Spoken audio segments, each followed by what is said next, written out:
Hey, have you ever heard the phrase, leave something better than you found it? Today we're going to connect that age-old wisdom with this topic of legacy and stewardship.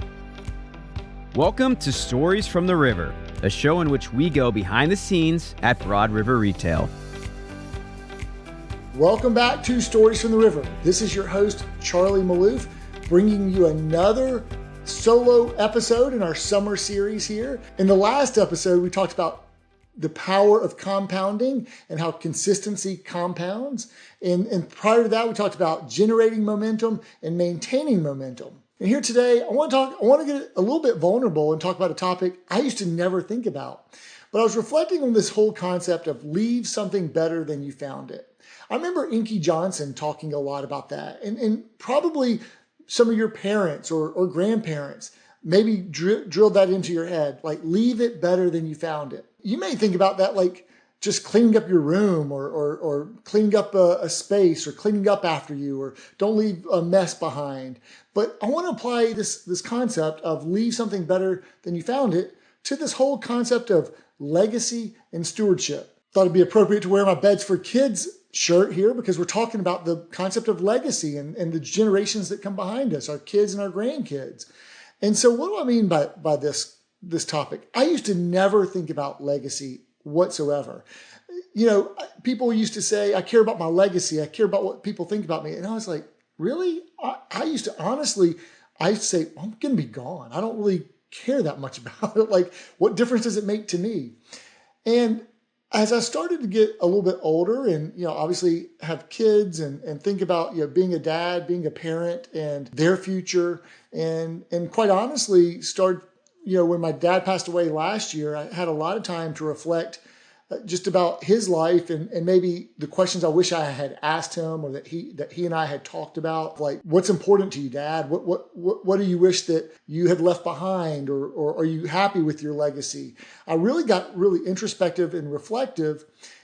And, let me also take a little bit of a detour and say, I've come across companies in, our industry, my particular industry, and there doesn't seem to be any succession planning. And there doesn't seem to be, any thought about like what's going to happen to your company when you go away. And you may lead it marvelously well and build a great company. And then get to, your 90s and have done no estate planning or legacy or succession planning.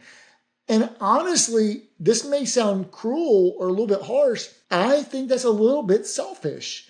And I get that, sometimes you don't want to accept your own mortality or you don't even want to think about it, or maybe you don't even care. But I think that you should care.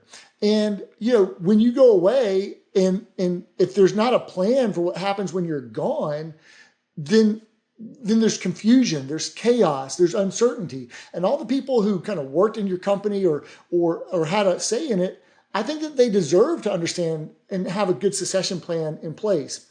And so I'm just reflecting on this. Like, it could be as simple, this is a really crude example, but it could be as simple as when you go to the restroom, a public restroom, flush the toilet. I go to these restrooms, these urinals, and it grosses me out. And I'm sorry to put this on my podcast, but people don't flush the toilet. Like, I don't care if you don't want to touch the toilet or whatever. Go grab a paper towel if you're scared of germs and flush the toilet. Or they leave the sink a mess. Like, wipe the sink off. Or they leave something they just don't clean up after themselves. Like, and I try to hold myself accountable to this, like to pick up after myself or clean up after myself, especially in a public space. Like, leave something better than you found it. It's just simple. And if we do that for those who come behind us, they'll be very glad that we did. However, I also think it comes with a spirit of gratitude. It'd be pretty selfish to think we all got here on our own without anyone's help. And if you reflect about your own life, as I often do, I can't help but be immensely grateful for every little thing, every little person. When I was a really unsure of myself, toddler, young adult or teenager or middle schooler, and teachers, coaches, parents who came into my life and infused just confidence or encouragement to me to help me kind of take that next step. And I tend to believe that we're all standing on the shoulders of giants or those who have come before us or paved the way before us or have sacrificed to make life a little bit easier for us. And so that's kind of what we're supposed to do, is to make life a little bit easier, to pave the way, or to do our part. That's part of doing our part and leaving a legacy. And so, my wife Kelly and I have been getting into a lot of estate planning and things of that nature. And this is a very dry topic. It's not my favorite topic. And I don't like thinking about death. And I never thought about your will and what happens and how do you even what do you want for your kids or your grandkids. But you have to kind of think about that stuff. You can't leave that stuff to where it's like you've never thought about it, you've never left a plan, and you just leave people in the dark with questions. Well, what would he have wanted? What would Charlie have wanted?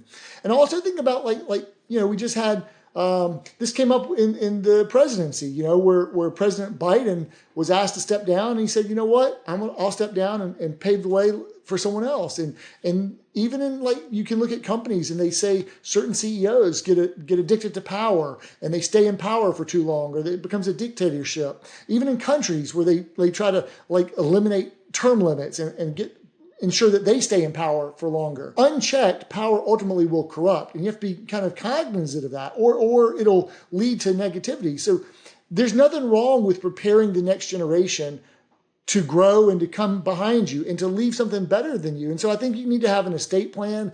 You need to kind of know what you want for folks to come behind you, and also just to have a little bit of gratitude of those who have paved the way for you. It's our job to pave the way for the next generation and to leave it a little bit better than we found it.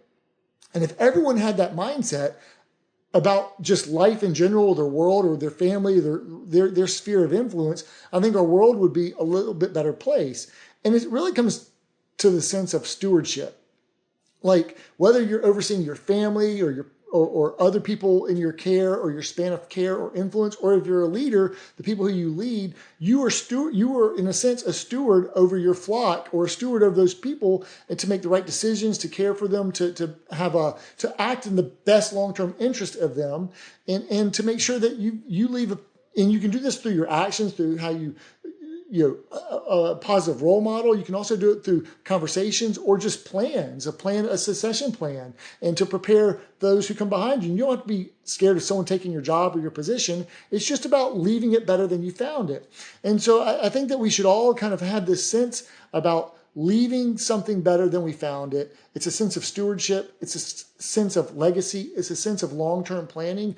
It's a sense of forcing ourselves to actually think beyond ourselves. And it's also a sense of gratefulness and gratitude for those who came before us and left a legacy that we could then take and do something with. Because we didn't all start on zero. We all are starting with just our world and our conveniences and the things that we have that have been put in place. Too numerous to mention, but so many people have paved the way before us. And so it's incumbent upon us to pave the way for others, whether it's your children or people who you lead or people who you work with. In your actions, try to be a positive role model. Try to also be long-term thinking, and also to be thinking beyond yourself and after yourself. And so that's the message for today, just to leave things a little bit better than you found it, to have this legacy approach. Whether it's to a company that you own or a team or department that you lead, and not to be fearful of succession planning, but to embrace it and to talk openly about it and to think about it and to be reflective of it. If you've never thought about these questions,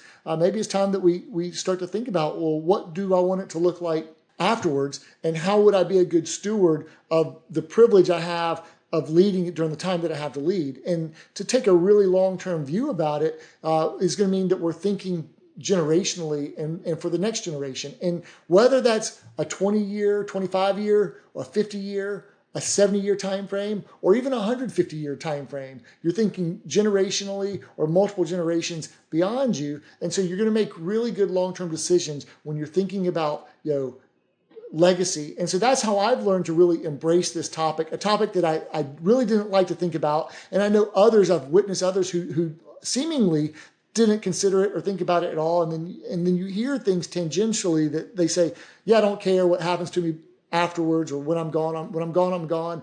And I just don't think that's the right approach. I actually think that's a selfish approach. And I would actually say, there's some wisdom in when we were brought up and someone says, leave things better than you found it. And I think you can apply that to this topic of legacy. So that's the topic for today. Leave something better than you found it. Thanks so much for joining us here on this summer solo series of Stories from the River. If you like this content, hey, do us a favor, mash the like button, subscribe on Apple, Spotify, YouTube, or wherever you get your fresh new content. We try to bring you the freshest content from the home furnishings industry here at Broad River Retail from Stories from the River every Tuesday and Thursday. Thanks for listening to Stories from the River. To check out more episodes, visit storiesfromtheriver.com. Join us again next week, and remember to like, rate, and subscribe to the podcast.